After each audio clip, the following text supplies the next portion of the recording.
রামশরণে রাজ্যের শাসক শিবিরও রামনবমীতে তৃণমূলের নেতা মন্ত্রীদেরও এক গুচ্ছ কর্মসূচি আজ বাগবাজারে হনুমান মন্দিরে মন্ত্রী শশী পাজা সেই ছবি আপনারা দেখছেন।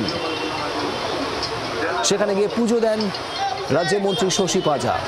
বাগবাজারের হনুমান মন্দিরের ছবি আপনারা দেখছেন। প্রবীর চক্রবর্তী আমাদের প্রতিনিধি রয়েছেন আমাদের সঙ্গে। প্রবীর, শশী পাজা রাজ্যের মন্ত্রী, তিনি বাগবাজারের হনুমান মন্দিরে যান, তারপর কি হলো? দেখো, সকালবেলা 10:30টার সময় বাগবাজার হনুমান মন্দিরে আসেন শশী পাজা, রাজ্যের মন্ত্রী, এবং তিনি দেখা যায় যে পুজো করেন, আরতি করেন, এবং তারপরে দেখা যায় লাড্ডু বিতরণ করেন শশী পাজা। শশী পাজার বক্তব্য যে এই ধরনের পুজো তারা সারা বছর করে থাকেন এবং বিশেষ বিশেষ এই সমস্ত দিন সেই দিনগুলোতে তারা পুজো করে। এখানে কোনো রাজনৈতিক ব্যক্তিত্ব বা মন্ত্রী হিসাবে তিনি আসেননি। তার এখানকার প্রধান পরিচয় হচ্ছে মানুষ।